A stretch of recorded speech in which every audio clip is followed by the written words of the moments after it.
ہم ملکی اداروں کے خلاف بولنے والوں کو ملک دشمن تصور کرتے ہیں، اور پاکستان مسلم لیگ ان کا اداروں کے خلاف بیانیہ خود مسلم لیگیوں نے مسترد کر دیا ہے۔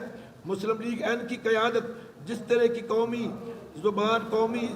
زبان قومی اداروں کے خلاف استعمال کر رہی ہے، یہ ملکی سالمیت کے لیے یہ بات خطرناک ہے، جس سے فساد، شرپسندی اور بدامنی پھیلنے کا اندیشہ ہے۔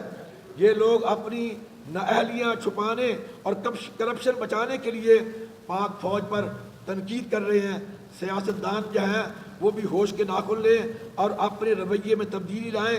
ہم پاک فوج کے خلاف بیان بازی کرنے والوں کی بھرپور مذمت کرنے کے ساتھ ساتھ حکومت وقت سے بھرپور اور پرزور مطالبہ کرتے ہیں کہ وہ ایسے بدبخت عناصر کے ساتھ آنی ہاتھوں سے نپٹے۔ پیرزادہ اکرم رضا بغدادی، ایڈوائزر جنرل جماعت اہل سنت پاکستان، اس پریس کانفرنس میں چونکہ فرانس کے حوالے سے اور جو گستاخ صحابہ اور گستاخ اہل بیت ہیں، وہ چاہے اشرف آصف دجالی ہو یا یہ حامد رضا سلطانی یا ایک اور تھا اشرف کیا نام ہے اس کا، آصف رضا علوی، یہ تمام گستاخ جو ہیں ان کی بھی ہم یہ چاہتے ہیں، حکومت وقت سے پرزور اپیل کرتے ہیں کہ ان کو کڑی سے کڑی سزا دی جائے تاکہ وطن عزیز پاکستان میں سکون اور امن پیدا ہو، امن کی فضا پیدا ہو۔